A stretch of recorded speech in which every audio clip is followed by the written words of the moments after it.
ఎవరైనా సరే ఆరోగ్యంగా ఉండాలంటే శుభ్రత పాటించాలి. మరి శుభ్రత కావాలంటే ఎలిం ప్రొడక్ట్స్ వాడాలి.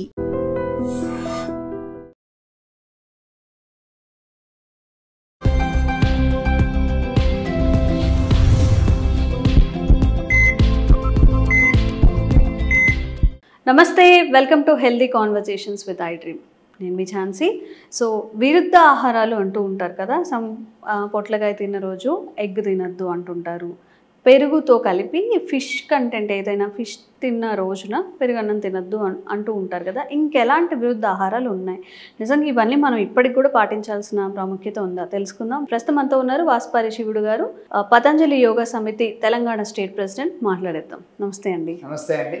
సో నిజంగా విరుద్ధ ఆహారాలు అనేవి ఉన్నాయా? ఉన్నాయండి. విరుద్ధ ఆహారాలు పూర్వకాలం నుంచి కూడా మన వాడుకలో ఉన్నాయి. మనం అప్పుడప్పుడు చిన్నప్పటి నుంచి అనేక సందర్భాల్లో వింటూ ఉంటాం. ఇక్కడ పరస్పర విరుద్ధ పదార్థాల్లో ప్రధానమైనటువంటిది మనం చర్చించుకోవాలి. ఒక 2-3 ముఖ్యంగా మిల్క్, పాలు ఉన్నాయండి.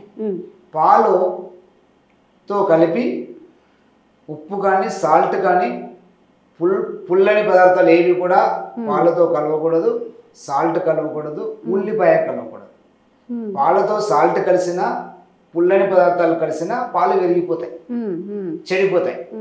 అలాగే ఉల్లిపాయ కలిసిన కూడా పాలు విషతుల్యమవుతాయి. విరిగిపోవడం అంటే చెడిపోవడం అంటే విషతుల్యం అంటే ఈక్వల్ టు పాయిజన్. మరి దాన్నే ఇప్పుడు అట్లనే లెమన్ వెనిగర్ వేసి విరగొట్టేసి అది పన్నీర్ అని అమ్ముతున్నారు కదా. ఇప్పుడు అందుకే మనం హెల్దీ అని తింటున్నాం కూడా. అందుకే హెల్దీ అని తింటున్నాం కాబట్టి రెగ్యులర్గా మనం హాస్పిటల్కి రెగ్యులర్గా వెళ్తాము, రెగ్యులర్గా మందులు కూడా తింటున్నాం దాంతోపాటు. ఇవన్నీ తింటున్నాం. మరి ఇప్పుడు ఈ పన్నీర్ కాన్సెప్ట్ తప్పంటారా? పన్నీర్ కాన్సెప్ట్ 100% రాంగ్ అండి, తప్పది. చిన్నప్పటి నుంచి మీరు గమనించండి, ఎప్పుడైనా ఇంట్లో పాలు విరిగిపోతే ఎప్పుడైనా తిన్నారా అండి మన పెద్దవాళ్ళు? పాలు విరిగిపోయిన పాలను ఏం చేసేవాళ్ళు? పడేసేవాళ్ళు. పాలు విరిగినాయంటే పడేసేవాళ్ళు, ఎవరు తినేవాళ్ళు కాదు. ఇవాళ మరీ విరగొట్టుకొని మళ్ళీ తింటున్నారండి. ఇది అంత అన్సైంటిఫిక్ అండి. ఇప్పుడు నార్మల్గా జున్ను చేసుకొని తింటారు కదా, పాలు విరిగిపోతే అందులో కొంచెం బెల్లం ఏదో ఒకటి వేసుకొని తినడం. జున్ను గేదె కానీ ఆవు కానీ అది ప్రసవం అయిన తర్వాత బిడ్డ పుట్టిన తర్వాత ఒక 1 వీక్ లోపల వచ్చే పాలు జున్ను పాలు. మిగతా పాలు జున్ను పాలు కావు. మనం చేసుకుంటున్నాం అంటారా? అదే కదా, అక్కడ విరగొట్టుకొని అందులో పులుపు కలిసిన ఉప్పు కలిసిన విరిగిపోతుంది. అలాంటి పుల్లని పదార్థాలు కలిపి విరగొట్టి దాన్ని తింటున్నారు. విరిగినటువంటిది ఏదైనా చెడిపోయినటువంటి పాల నుంచి తయారయ్యేది చెడు పదార్థమే. ఇది ఏం చేస్తుందంటే ఇలాంటి చెడు పాలని విరగొట్టుకొని తినేటటువంటి పదార్థం ఏదైనా సరే, పన్నీర్ కానీ జున్ను కానీ ఏదైనా సరే, ఇది ఆటో ఇమ్యూన్ డిజార్డర్స్ దారితీస్తుంది, స్కిన్ డిజార్డర్స్ కు దారితీస్తుంది. ఇక్కడ మనం సోరియాసిస్ కానీ ఎక్సిమా కానీ అలాగే ఎసిడిక్ నేచర్ పెరిగి రొమటైడ్ ఆర్థరైటిస్ కానీ ఇలాంటి ఆటో ఇమ్యూన్ డిజార్డర్స్ ఈ మధ్య చాలా ప్రచారంలో ఉన్నాయండి. వాటికి మెడిసిన్ లేదు. ఇమ్యూనిటీ సిస్టమ్ మన శరీరం యొక్క మన బాడీ సెల్స్ పైనే రక్షణ వ్యవస్థ మనపైనే దాడి చేసేటటువంటి ఆటో ఇమ్యూన్ డిజార్డర్స్. దీనికి కారణం ఏంటంటే మన ఇమ్యూనిటీ సిస్టమ్ కన్ఫ్యూజ్ అవుతుంది. ఎప్పుడు కన్ఫ్యూజ్ అవుతుంది? మనం చెడు పదార్థం తిన్నప్పుడు అది కన్ఫ్యూజ్ అవుతుంది. చెడు పదార్థం ద్వారా వచ్చే బై ప్రోడక్ట్ అంతా చెడు పదార్థమే. పాలు విరగొట్టిన పాలు తినకూడదు. ఇప్పుడు అనేక రకాల వ్యాధులకు ఈ పన్నీర్ అనే ఫుడ్ స్పెషల్ ఐటమే అనేక రోగాలకు కారణం. ఇది అన్సైంటిఫిక్ ఫుడ్. ఇది పాలతోనే పులుపు కలిసిన ఉప్పు కలిసిన ఇది స్కిన్ డిజార్డర్స్ కి దారితీస్తుంది. రెండోది ఉల్లిపాయ కలిసిన. నిజానికి పాలతో ఉల్లిపాయ ఎవరు కలపరు, కానీ భోజనం చేసిన తర్వాత పాలు తాగుతారండి కొంతమంది. అది కూడా ఏమవుతుంది, మనం తిన్నటువంటి భోజనంలో కూరగాయల్లో ఉల్లిపాయ ఉంటుంది, ఉప్పు ఉంటుంది, పులుపు ఉంటుంది. భోజనం చేసిన వెంటనే పాలు తాగితే అది విషతుల్యం అవుతుందండి. ఇండైజెషన్ కూడా దారితీస్తుందండి. భోజనం చేసిన వెంటనే మీరు పాలు తాగితే మొత్తం చెడిపోతుంది, స్టమక్లు అంతా ఇండైజెషన్ అవుతుంది. అలాగే ఇది విషతుల్యం అవుతుంది. ఇది అనేక రకాల డిజార్డర్స్కు దారితీస్తుంది. రెండోది పెరుగు పాలు రెండు కలిపి తినకూడదు. రెండు పరస్పరం విరుద్ధ స్వభావం కలిగి ఉంటాయి. పాలు వేడి చేసే గుణం ఉంటుంది, పెరుగు చలవ చేసే గుణం ఉంటుంది. పాలు ఎసిడిక్ లక్షణం ఉంటుంది, పెరుగు ఆల్కలైన్ నేచర్ ఉంటుంది. ఈ రెండు పరస్పరం విరుద్ధమైనటువంటి తినకూడదు, పాలు కలిపి. అలాగే పెరుగుతో పప్పు తినకూడదు. పెరుగుతో పప్పు పప్పు తినకూడదా? తినకూడదు. ఇవాళ అందరూ పెరుగులో పప్పు కలుపుకొని తింటున్నారు, అయ్యయ్యో. లేదా పప్పులో పెరుగు కలుపుకొని తింటున్నారు. మీరు ఇలా చెప్తే హాస్టల్ వాళ్ళందరూ ఏమైపోవాలి? ఆ ఫుడ్ తినలేక చక్కగా పెరుగులో సాంబారు పప్పు ఏదేసుకొని తింటుంటారు కదా. పెరుగుతో పప్పు కలిపి తింటే మన బ్లడ్ ప్రెషర్లో చేంజెస్ వస్తాయి. ఇలా కంటిన్యూగా మన రోజు పెరుగుతో పప్పు కలిపి తింటే ఏదో ఒక రోజు బ్లడ్ ప్రెషర్లోకి వెళ్తాం, బీపీ పెరుగుతుంది. బీపీ పెరిగితే అది అనేక రకాల సమస్యలకు, హార్ట్ అటాక్కి దారితీస్తుంది.